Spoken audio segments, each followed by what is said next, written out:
औज़ुबिल्लाहिमिनश्शैतानिर्रजीम बिस्मिल्लाहिर्रहमानिर्रहीम। अस्सलाम वालेकुम। आप देख रहे हैं उर्दू एस्ट्रोलॉजी और मैं हूँ एस्ट्रोलॉजर अलमास यूनुस। आज की वीडियो में हम लोग बात करने वाले हैं पाकिस्तान और इंडिया के स्ट्राइक के बारे में। मुझे सबसे ज़्यादा क्वेश्चन इसी पे रिसीव हो रहे हैं कि इस स्ट्राइक का क्या फ्यूचर है, क्या पाकिस्तान और इंडिया के दरमियान जंग लग सकती है, क्या पाकिस्तान और इंडिया की जंग कशीदगी इख्तियार करेगी या इसका अल्टीमेट रिज़ल्ट क्या होगा। तो चलें अपनी वीडियो की तरफ पढ़ते हैं। बहुत ही तफसील के साथ मैं आपके ये तमाम चीज़ें एक्सप्लेन करूँगी। तो बढ़ते हैं अपनी वीडियो की तरफ।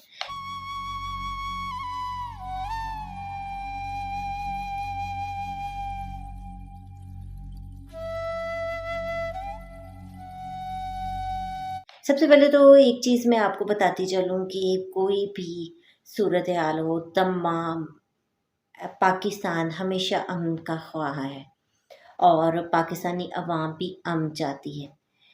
और मैं ये समझती हूँ कि चाहे इंडिया भी है तो किसी भी कंट्री की अवाम कभी भी जंग नहीं चाहेगी, हर कोई अमन ही चाहता है। तो इस वक्त सूरत हाल जो है वो काफ़ी हमारे पास डिफरेंट सी बनी हुई है।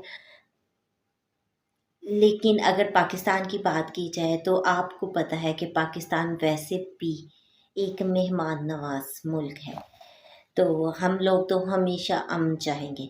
बाकी इस वक्त हम बहुत सारे चार्ट्स को लेकर एक तफसील के साथ आपके साथ वीडियो को शेयर करूंगी।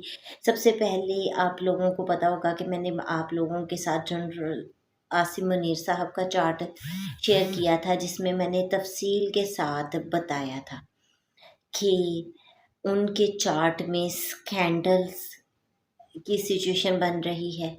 मैंने बताया था कि उनका कोई भी धोखाधड़ी की सूरत हाल बन रही है, स्कैंडल बन सकता है या फिर कोई भी ऐसा फैक्टर बन सकता है जिसकी वजह से उनको बुराई का सामना करना पड़े।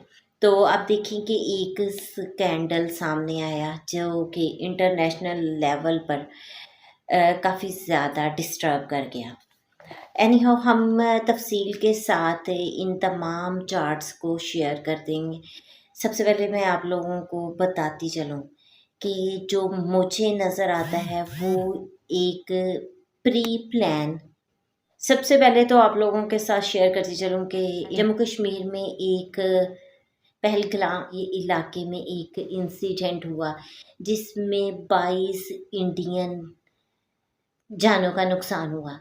सबसे पहले तो बात ये है कि इंसानी जान, चाहे वो किसी भी मज़हब से ताल्लुक़ रखती हो, नहायत आलमिया है। ऐसा कुछ होना, किसी भी जान का नुकसान होना बिल्कुल भी किसी भी लिहाज से काबिल कबूल नहीं। और यहाँ पर एक इसको मजहबी रंग दिया गया। आप लोगों के साथ मैं ये चार्ट शेयर कर देती हूँ। 22 अप्रैल को ये इंसिडेंट हुआ जो इंडिया का टाइम अगर हम देखें तो 1:50 था और 4:20 तक ये इंसिडेंट रहा और जबकि 4:30 पर उसकी FIR भी हो गई। अब आप देखें कि इनके इसमें पाइसिस साइन है जहाँ तमाम प्लैनेट का क्लस्टर बना हुआ है। 8वां घर क्या है? 8वां घर हिडन चीज़ों का है, ठीक है। और यहाँ पर बहुत सारे प्लैनेट्स आकर बैठ गए हैं। 3rd लॉर्ड है, 2nd लॉर्ड है, फिर हम देखें तो 10th लॉर्ड है, 11th लॉर्ड है। ये तमाम के तमाम प्लैनेट्स जो हैं 8वें घर में आकर बैठ गए हैं। 8वां घर पाइसिस साइन है। पाइसिस हम देखते हैं जो रूहानियत, मज़हबियत, मेडिटेशन वगैरह इन चीज़ों के साथ हम उनको मुंसलिक करते हैं। अब एक ऐसा इंसिडेंट क्रिएट किया गया जिसमें मज़हबियत को हवा दी गई, ठीक है। तो मुझे 8वां घर क्या है?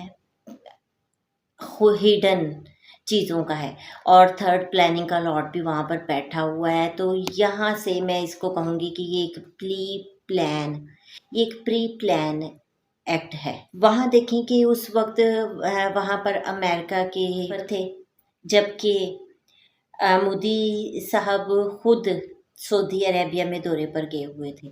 तो यहाँ बात आती है इंटरेस्ट की। इंटरेस्ट बेस पर ये चीज़ें हो रही हैं। इंडिया के चार्ट भी आप लोगों के साथ शेयर करती हूँ। स्क्रीन पर आप देखें, इंडिया का चार्ट नज़र आ रहा है। इंडिया के चार्ट में हमारे पास असेंडेंट टॉरस बनता है, जिसका लॉर्ड वीनस इस वक्त एक्सॉल्ट करके राहु के साथ बैठ गया है और पाइसिस साइन में 11वें घर में बैठा हुआ है। 11वां घर दोस्त ममालिक का भी घर होता है और ये गेंस का भी घर है, ख्वाहिशात का घर है। तो यहाँ पर कुछ इंटरेस्ट फैक्टर भी थे जिनकी बेस पर इस प्लानिंग की गई और ये एक एक्ट करवाया गया। अब सवाल ये आता है कि क्या मोदी साहब जो है वो अपने मिशन को, जो भी उनका मिशन था या जो प्लान था, उसमें गेन कर पाएंगे? 11वां घर गेन का भी है। तो यहाँ पर अभी ग्रहण निकल के गया है, जिसकी वजह से तमाम प्लैनेट्स बुरी तरह से मुतासिर हुए हैं। बेसिकली यहाँ इस चार्ट में आप देखें 12 हाउस पे मार्स डेप्लीट करके बैठा हुआ है। मार्स लड़ाई झगड़ा को जाहिर करता है और 12वां घर वो जाकर बैठ गया है। इससे ये चीज़ तो क्लियर है कि ये स्ट्राइक इंटरेस्ट बेस्ड स्ट्राइक है। इसमें पाकिस्तान को एक निशाना बनाया गया, जिसमें निशाना बनाया गया। और मुमकिन है मेरी इस बात से बहुत सारे लोग एग्री ना करें, लेकिन जो मेरा नॉलेज कहता है, जो चीज़ें मुझे अपने नॉलेज में नज़र आती हैं, मैं हमेशा वही एक्सप्लेन करती होती हूँ। मैं बाइस रहते हुए ही बात करती हूँ। ये एक स्ट्राइक इंडिया को बहुत ज़्यादा भारी पड़ने वाली है। बिलखसूस मोदी सरकार को आने वाले दिनों में ये स्ट्राइक उनके नाक में दम कर देगी। कैसे? आप देखें उनके चार्ट को।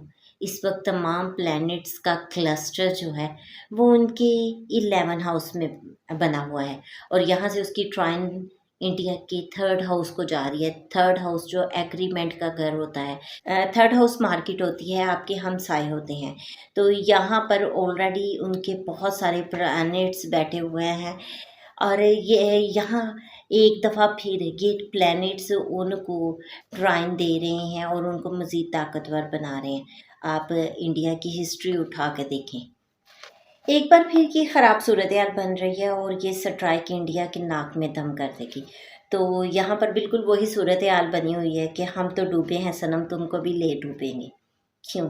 पाकिस्तान की फ़ाइनेंस कंडीशन अगर देखें तो बहुत अच्छी नहीं है और इस स्ट्राइक के बाद, इस एक्ट के बाद इंडिया को बहुत ज़्यादा फाइनेंशियली प्रॉब्लम्स देखने पड़ेंगे। इसलिए मैं कहती हूँ कि इस तमाम मामले में सबसे ज़्यादा नुकसान इंडिया को होने वाला है। अब हम पाकिस्तान के चार्ट की बात करें। पाकिस्तान का असेंडेंट एरीज है और इस वक्त वहाँ पर एक्सॉल्टेड सन बैठा हुआ है। ऑल्दो एरीज का लॉर्ड डेप्लीटेड है, लेकिन वहाँ पर एक्सॉल्टेड सन होने की वजह से, उसका लॉर्ड डेप्लीटेड होने की वजह से इंडिया ने ये स्ट्राइक की। क्योंकि मैं ऑलरेडी आप लोगों के साथ प्रडिक्शन शेयर कर चुकी हूँ। 8 जनवरी को भी मैंने आपके साथ शेयर की थी और मैंने तफसील के साथ बताया था। 1 जनवरी को भी मैंने शेयर की थी कि मार्स डेप्लीटेड है और यहाँ पर पाकिस्तान की सरहदें, बाउंड्रीज़ जो हैं वो कमज़ोर हो गई हैं। यहाँ पर पाकिस्तान को बाउंड्रीज़ की तरफ से ख़तरात रहेंगे। तो यानी पाकिस्तान पर जो भी करेंगे स्ट्राइक वगैरह नेक्स्ट में भी करेंगे, पाकिस्तान उसकी भरपूर जवाबी कार्रवाई करेगा। क्योंकि लगन में एक सॉल्टेड सन बैठा हुआ है। इस वक्त पाकिस्तान ईगो में आ सकता है। पाकिस्तान जो है इस वक्त काफ़ी स्ट्रॉन्ग डिसीजन लेगा, तो जवाबी कार्रवाई से पाकिस्तान बिल्कुल नहीं रुकेगा। पाकिस्तान में एक चीज़ इस वक्त मैं देखती हूँ कि इनके 6 हाउस का लॉर्ड जो है मरकरी है और वो राहु के साथ है। मरकरी इस वक्त डिप्लीटेड है, यानी कि हमारी फोर्सेस इस वक्त बहुत ज़्यादा स्ट्रॉन्ग पोजीशन में नहीं है, लेकिन राहु के साथ बैठी हुई हैं तो वो एक्शन लेने से बाज नहीं आएंगी। बेशक उनके पास कुछ भी ना हो, वो इस वक्त एक्शन लेंगी। और चंद दिनों के बाद ये पोजीशन मरकरी यहाँ से ट्रांजिट कर जाएगा। उसके बाद एक बार दोबारा फोर्सेस बहुत ज़्यादा एंगर में आ सकते हैं, क्योंकि इसका ट्रांजिट मरकरी का एरीज में होगा और एरीज आतिशी बुर्ज है। आतिशी बुर्ज में ट्रांजिट के साथ ही फोर्सेस एक बार आग बगोला होंगी और जब उन पर कोई एक्शन लिया जाएगा तो वो उसका रिएक्शन भरपूर देंगी। इंडिया को देखा जाए तो इंडिया इस वक्त इंटरेस्ट के लिए ये सब कुछ कर रहा है। इंडिया, मैं समझती हूँ कि इस वक्त सिर्फ और सिर्फ एक पुपेट है। ये कुछ खुफिया मुआहिदात की तरफ जाने वाला है, लेकिन अगर वो ऐसा करते हैं तो वो खुफिया मुआहिदात भी इनको बहुत ज़्यादा फ़ायदा नहीं देने वाले। जिन इंटरेस्ट के लिए इंडिया ने ये सब कुछ किया, उसको वो इंटरेस्ट तो हासिल नहीं होने वाले हैं। अगर कुछ ना कुछ ये हासिल कर भी लेते हैं तो बहुत ज़्यादा कुछ इनको खोना पड़ेगा। थर्ड हाउस जो है फ्रेंड्स, आपकी नेबर्स का भी होता है। तो नेबर्स में हम देखते हैं बाउंड्री में एक बाउंड्री तो पाकिस्तान के साथ आ गई, जिनके साथ स्ट्राइक हो गई। इसके अलावा भी बाउंड्रीज वाली कंट्रीज से इस वक्त इंडिया को फ़ायदा नहीं होने वाला। इस वक्त सबसे बड़ा सवाल ये है कि अगर इंडिया स्ट्राइक करता है, पाकिस्तान जवाबी कार्रवाई करता है, तो अल्टीमेट इसका क्या रिजल्ट होगा? ये जंग लगेगी, नहीं लगेगी, जाएगी किस हद तक जाएगी?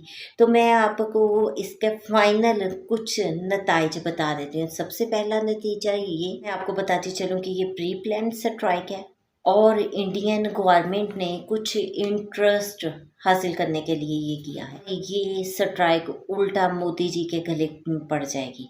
मैं ऑलरेडी मोदी जी का भी चार्ट एक्सप्लेन कर चुकी हूँ। जनवरी में मैंने बताया था कि ये सैटर्न और राहु का कॉम्बिनेशन मोदी जी को भी बहुत ज़्यादा डिस्टर्ब करेगा, उनको भी रुसवाई का सामना करना पड़ेगा। ये लोग इस वक्त पाकिस्तान को हल्के में ले रहे हैं। पाकिस्तान में अगर देखें तो इस वक्त एक्सॉल्टेड सन है, पाकिस्तान इतना हल्का नहीं, वो भरपूर जवाबी कार्रवाई करेगा। एट दी एंड ज़्यादा नुकसान इंडिया को होगा। ये कोई बहुत बड़ी वार नहीं होगी जिस तरह के न्यूक्लियर वार समझ रहे हैं, न्यूक्लियर बॉम्ब और ये सब कुछ, छोटी मोटी झड़पें होंगी जो कि थम जाएंगी। कैसे थमेंगी? डेफिनेटली फॉरेन कंट्रीज़ की इन्वॉल्वमेंट से। अब बहुत सारे खुफिया हाथ पीछे जो काम कर रहे हैं, कुछ आग लगाएंगे और कुछ बुझाएंगे। तो कौन से कंट्रीज़ की इन्वॉल्वमेंट से ये बात ख़त्म होगी, ये आने वाली वीडियो में मैं आप लोगों के साथ तफसील से शेयर करूँगी। अभी तक के लिए सिर्फ इतना ही। उम्मीद करती हूँ आपको मैंने जो एक्सप्लेन किया वो आप लोगों को समझ आ गया होगा। वीडियो पसंद आए तो लाइक ज़रूर कीजिएगा। इसके अलावा आप लोगों का कोई भी क्वेश्चन हो तो मुझे कमेंट कर सकते हैं। इजाज़त दें। अल्लाह हाफिज़।